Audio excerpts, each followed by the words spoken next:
दोस्तों, एक सवाल जो अक्सर हमारे मन में उठता है, अच्छे लोगों के साथ बुरा क्यों होता है?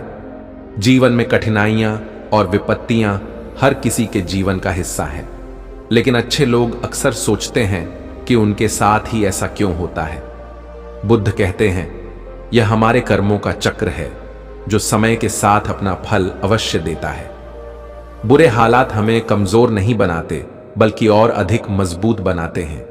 हमारे आसपास कई ऐसे लोग हैं जो स्वभाव से बहुत अच्छे होते हैं। वे सबकी मदद करते हैं, सबसे अच्छा व्यवहार रखते हैं, लेकिन फिर भी उन्हें ज्यादा दुख सहना पड़ता है। दूसरी ओर स्वार्थी लोग अक्सर फलते फूलते नजर आते हैं। ऐसे में परमात्मा की सत्ता पर सवाल उठाना स्वाभाविक है। लेकिन अगर यह सत्य है तो हमें कौन सा मार्ग अपनाना चाहिए? क्या हमें भी स्वार्थी बन जाना चाहिए? यह एक गंभीर सवाल है। यदि हम इसके पीछे का सत्य नहीं समझेंगे तो कहीं ना कहीं हमारा अवचेतन मन बुराई की ओर झुक सकता है। इसलिए यह समझना जरूरी है कि अच्छे लोग दुखी क्यों होते हैं और इसका समाधान क्या है। आज मैं आपको एक ऐसी कहानी सुनाने जा रहा हूं जो इस सवाल का उत्तर देने के साथ साथ आपको 7 ऐसे उपाय बताएंगे जिनसे आप अच्छे कर्म करते हुए भी दुखी नहीं रहेंगे। नमस्कार दोस्तों, हम ज्ञानी बुद्धा यूट्यूब चैनल पर आपका दिल से स्वागत है। दोस्तों, चैनल पर पहली बार आए हैं तो वीडियो को लाइक करके चैनल को सब्सक्राइब जरूर कर लीजिए, और अगर आप भी गौतम बुद्ध को दिल से मानते हैं तो कमेंट में नमो बुद्धाय लिखना ना भूलें। तो चलो दोस्तों, कहानी वीडियो को शुरू करते हैं। राजेंद्र एक साधारण व्यक्ति था, लेकिन उसका दिल बहुत बड़ा था। वह जरूरतमंदों की मदद करता, गरीबों को भोजन खिलाता और हर किसी के प्रति दया भाव रखता। परंतु राजेंद्र की जिंदगी में समस्याएं खत्म होने का नाम ही नहीं लेती थीं। राजेंद्र अपने परिवार के साथ एक छोटे से गांव में रहता था। उसके 2 बच्चे थे और उसकी पत्नी घर गृहस्थी संभालती थी। राजेंद्र के माता पिता इस दुनिया से चल बसे थे, इसलिए पूरे परिवार की जिम्मेदारी उसके कंधों पर थी।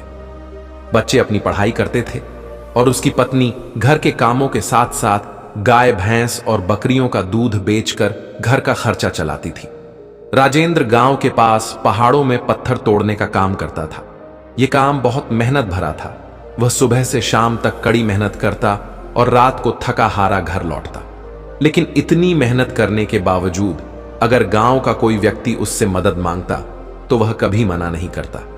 राजेंद्र के जीवन का एक ही सिद्धांत था, अगर मैं दूसरों की मदद करूंगा तो परमात्मा मेरा साथ देंगे, परमात्मा कभी मेरे साथ बुरा नहीं करेंगे। वह इस सिद्धांत पर पूरी सख्ती और विश्वास के साथ चलता था। अगर कोई बाहर का आदमी उससे मदद मांगता तो वह अपना काम बीच में छोड़कर भी उसकी मदद करने चला जाता। यही बात उसकी पत्नी को परेशान करती थी। वह अक्सर राजेंद्र को समझाने की कोशिश करती, सबसे पहले अपना काम करो, अपने परिवार को देखो, हमारे 2 बच्चे हैं, तुम हमेशा दूसरों की मदद करने में लगे रहते हो, लेकिन अपना घर संभालने की फुर्सत नहीं है। जब ऐसी बातें राजेंद्र के कानों में पड़ती तो उसके दिल में चुभन सी होती।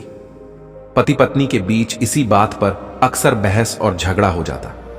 लेकिन ना तो राजेंद्र अपने सिद्धांतों को छोड़ पाया और ना ही उसकी पत्नी ने उसे समझाना कभी बंद किया। इसी वजह से उनके घर में अक्सर तनाव बना रहता था। गांव वाले राजेंद्र के स्वभाव को जानते थे और उसकी अच्छाई की सराहना करते थे, लेकिन राजेंद्र के लिए अपने सिद्धांतों और परिवार के बीच संतुलन बनाना बेहद कठिन हो गया था। राजेंद्र अपनी भलमनसाहत और दूसरों की मदद के लिए मशहूर था। गांव वाले उसके इस स्वभाव को भली भांति जानते थे और कई बार जानबूझकर छोटे मोटे काम के लिए भी उसे बुला लेते थे। वे ऐसा सिर्फ इसलिए करते थे ताकि उन्हें कम मेहनत करनी पड़े। राजेंद्र उनकी मदद करने में कभी मना नहीं करता, लेकिन गांव वाले उसके इस भोलेपन का मजाक उड़ाते और पीठ पीछे उसे बेवकूफ कहते। समय बीतता गया और एक दिन राजेंद्र की पत्नी गंभीर रूप से बीमार पड़ गई। राजेंद्र ने अपनी तरफ से जो भी बन पड़ा अपनी पत्नी के लिए किया। उसने गांव के वैद्य को बुलाकर उसकी जांच करवाई, लेकिन वैद्य ने कहा, यह बीमारी मेरी समझ से बाहर है। अगर तुम अपनी पत्नी को नगर के किसी बड़े वैद्य के पास ले जाओ तो शायद उसकी जान बचाई जा सके। जल्दी करो। वरना देर हो जाएगी। यह सुनकर राजेंद्र के होश उड़ गए। उसने कभी नहीं सोचा था कि उसकी पत्नी की हालत इतनी गंभीर हो जाएगी। उसे लगा था कि यह कोई साधारण बीमारी होगी जिसका इलाज हो जाएगा, लेकिन अब नगर तक अपनी पत्नी को ले जाने के लिए उसे बैलगाड़ी की आवश्यकता थी। राजेंद्र के पास इतने पैसे नहीं थे कि वह बैलगाड़ी का इंतजाम कर सके। उसकी पत्नी की हालत इतनी खराब थी कि वह पैदल चलने लायक भी नहीं थी। संयोग से उसके पड़ोसी रामेश के पास एक बैलगाड़ी थी। रामेश अक्सर अनाज बेचने के लिए अपनी बैलगाड़ी नगर लेकर जाया करता था। राजेंद्र सोच रहा था कि उसने हमेशा रामेश की मदद की है और कभी उसके काम को टाला नहीं, तो आज रामेश भी उसकी मदद से मना नहीं करेगा। यही सोचकर वह बैलगाड़ी मांगने के लिए रामेश के पास पहुंचा, लेकिन रामेश बहुत ही चालाक इंसान था। वह अपनी बैलगाड़ी अपने सगे संबंधियों को भी बिना किराए के नहीं देता था, तो राजेंद्र की मदद करना तो दूर की बात थी। जब राजेंद्र ने उससे बैलगाड़ी के लिए पूछा तो रामेश ने बहाना बनाते हुए कहा, मेरे बैल बहुत बीमार हैं, वो शायद ही बच पाएं। 4 दिनों से उन्होंने कुछ नहीं खाया है। ऐसे में वे गाड़ी लेकर नगर तक कैसे जा सकते हैं? हां, अगर तुम कुछ धन की व्यवस्था कर सकते हो तो मैं अपने एक मित्र की बैलगाड़ी तुम्हारे लिए मंगवा सकता हूं। यह सुनकर राजेंद्र परेशान और चिंतित हो गया। उसके पास धन नहीं था और इसका मतलब था कि उसकी पत्नी नगर जाकर वैद्य के इलाज तक नहीं पहुंच पाएगी। उलझन भरे विचारों के साथ जब राजेंद्र वापस आ रहा था तो उसने एक दिल दहला देने वाला दृश्य देखा। उसने देखा कि रामेश के बैल, जिन्हें रामेश ने बीमार बताया था और जो कुछ भी नहीं खा रहे थे, वही बैल गांव का एक युवक खेत जोतने के लिए बाहर निकाल रहा था। यह देखकर राजेंद्र को पहले तो कुछ समझ नहीं आया। फिर उसने उस युवक से पूछा, तुम ये बैल क्यों ले जा रहे हो? रामेश तो कह रहा था कि बैल बीमार हैं। युवक ने जवाब दिया, रामेश ने यह बैल मुझे किराए पर दी है। वह कह रहा था कि यह बैल बिल्कुल ठीक है। मैं इन बैलों से खेत जोतने के लिए ले जा रहा हूं। यह सुनकर राजेंद्र के पैरों तले जमीन खिसक गई। उसे एहसास हुआ कि रामेश ने उसे झूठ बोलकर धोखा दिया है और उसके भोलेपन का फायदा उठाया। राजेंद्र का दिल टूट गया। उसने कभी सपने में भी नहीं सोचा था कि उसका सबसे अच्छा मित्र रामेश उसके साथ ऐसा कर सकता है। लेकिन यह समय दुखी होने का नहीं था, इसलिए वह जल्दी से वहां से लौट आया और गांव के एक सेठ के पास जाकर कुछ धन उधार लिया। वह धन रामेश को देकर उसने रामेश से अपने मित्र की बैलगाड़ी मंगवाई। बैलगाड़ी मिलने के बाद राजेंद्र अपनी पत्नी को नगर के वैद्य के पास ले गया। उसकी पत्नी का इलाज चल रहा था, लेकिन राजेंद्र का मन टूट चुका था। उसे याद आया कि एक समय ऐसा भी था जब रामेश की बेटी गंभीर रूप से बीमार हो गई थी। तब रामेश गांव में नहीं था और राजेंद्र ने पूरी रात वैद्य के पास बैठकर उसकी बेटी की देखभाल की थी। कई दिनों तक राजेंद्र ने रामेश के परिवार का ख्याल रखा था। हे ईश्वर, यह कैसा दुर्भाग्य है, राजेंद्र सोचने लगा। जिसके लिए मैंने इतना कुछ किया, उसने एक बैलगाड़ी देने से मना कर दिया, और वो भी तब जब मेरी पत्नी जिंदगी और मौत के बीच झूल रही थी। कुछ समय बाद वैद्य बाहर आकर राजेंद्र को एक भयानक खबर सुनाता है। उसने बताया, तुम्हारी पत्नी को कैंसर रोग हो चुका है और इसका कोई इलाज संभव नहीं है। उसके पास कुछ ही समय बचा है। यह सुनकर राजेंद्र पूरी तरह टूट गया। उसकी पूरी दुनिया बिखर गई। वह वहीं जमीन पर बैठ गया। उसे कुछ समझ नहीं आ रहा था कि अब क्या करे। कुछ समय बाद वह अपनी पत्नी को वापस गांव ले आया। कुछ ही दिनों में उसकी पत्नी इस दुनिया से चल बसी। इस सदमे ने राजेंद्र को पूरी तरह तोड़कर रख दिया। अब दोनों बच्चों की जिम्मेदारी उसके कंधों पर थी, लेकिन इस घटना ने राजेंद्र के सारे सिद्धांत और विश्वास खत्म कर दिए।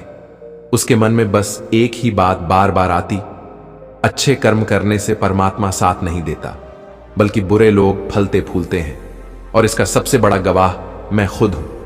यह विचार राजेंद्र के मन में गहराई तक घर कर गए।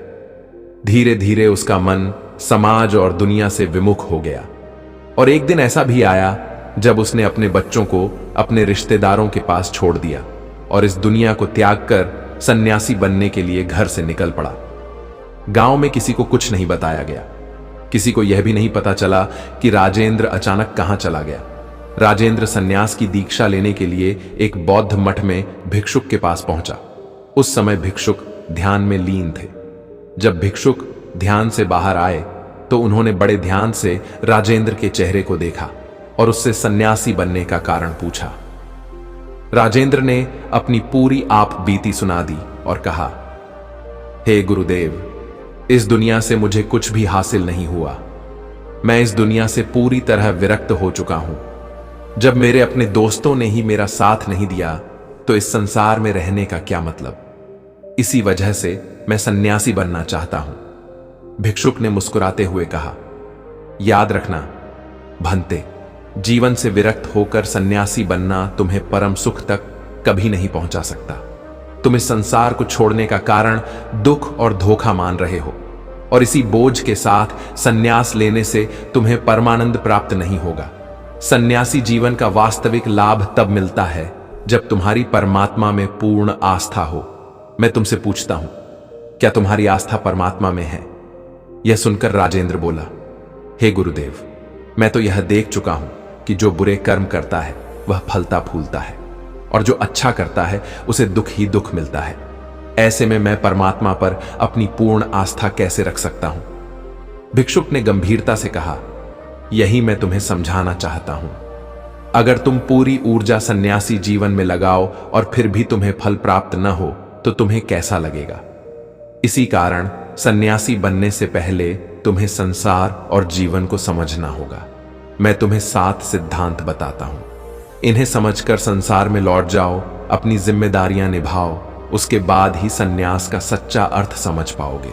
भिक्षुक ने राजेंद्र को पहला सिद्धांत बताया, किसी की मदद करते समय कभी भी उससे उम्मीद मत रखना। जब भी तुम किसी की सहायता करते हो, यह मत सोचो कि बदले में वह तुम्हारी मदद करेगा। अगर तुम ऐसा सोचोगे तो तुम्हें जीवन में दुख का सामना करना पड़ेगा। यह मदद नहीं बल्कि तुम्हारे मन का लालच है। यदि सहायता निष्काम होगी तो तुम्हें कभी निराशा नहीं होगी।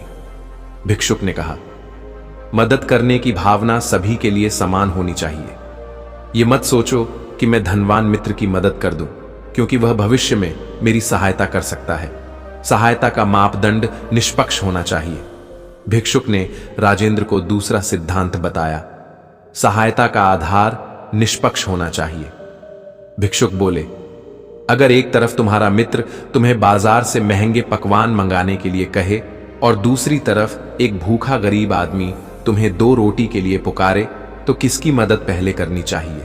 सच्चाई यह है कि उस गरीब की मदद करना तुम्हारा पहला कर्तव्य है, लेकिन इंसान अक्सर मित्र को प्राथमिकता देता है क्योंकि उससे भविष्य में लाभ की उम्मीद होती है।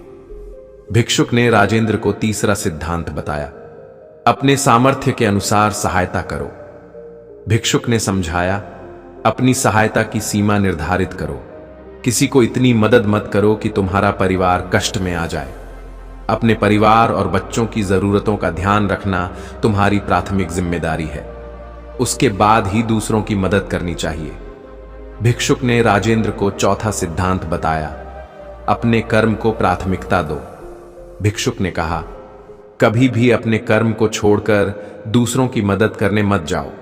अगर तुम अपने कर्म को छोड़कर दूसरों के लिए कार्य करते हो और बदले में वे तुम्हारी मदद नहीं करते तो तुम्हारा दिल दुखी हो जाएगा। इसलिए पहले अपने कर्म पूरे करो। भिक्षुक ने राजेंद्र को 5वां सिद्धांत बताया, सब कुछ परमात्मा की मर्जी से होता है। भिक्षुक बोले, जो कुछ भी होता है वह परमात्मा की इच्छा से होता है। तुम केवल माध्यम हो, करने वाला वह है। अगर तुम्हें कोई धोखा भी देता है तो इसे परमात्मा की इच्छा मानो और शिकायत मत करो। यह विश्वास तुम्हें हर परिस्थिति में शांति देगा। भिक्षुक ने राजेंद्र को 6ठा सिद्धांत बताया। भिक्षुक ने राजेंद्र से कहा, अपने बच्चों का अच्छे से पालन पोषण करो, अपनी जिम्मेदारियां पूरी करो। जब तुम संसार के कर्तव्यों से मुक्त हो जाओगे तभी सच्चे सन्यासी बन पाओगे। भिक्षुक ने राजेंद्र को 7वां और अंतिम सिद्धांत बताया, मदद के साथ ज्ञान बांटना जरूरी है। किसी की मदद करके उसे आत्मनिर्भर बनाना सबसे बड़ा कर्तव्य है। केवल धन या संसाधन देना पर्याप्त नहीं है, बल्कि उसे सही मार्गदर्शन और ज्ञान देकर ऐसा बनाओ कि वह भविष्य में दूसरों की मदद कर सके। भिक्षुक ने कहा, जब तुम इन 7 सिद्धांतों को अपने जीवन में उतार लोगे, तब तुम्हारा जीवन सच्चे सुख और शांति की ओर अग्रसर होगा। इससे न केवल तुम्हारा जीवन बदलेगा, बल्कि तुम्हारे आसपास की दुनिया भी बेहतर बनेगी। राजेंद्र ने इन 7 सिद्धांतों को अपनाने का प्रण लिया और राजेंद्र ने भिक्षुक को प्रणाम किया और गांव लौट आया। अगले दिन गांव वालों ने देखा कि राजेंद्र के चेहरे पर एक अलग ही आभा थी। वह अब शिकायतों से मुक्त होकर शांत और संतुष्ट जीवन जीने लगा। तो दोस्तों, उम्मीद करता हूं कि आपको यह कहानी वीडियो पसंद आई होगी। ऐसी और कहानी वीडियो पाने के लिए हम ज्ञानी बुद्धा YouTube चैनल को सब्सक्राइब करें और कहानी वीडियो को अपने दोस्तों के साथ शेयर करें। मिलते हैं फिर एक और नई कहानी वीडियो के साथ। तब तक अपना ख्याल रखें। नमो बुद्धाय। धन्यवाद।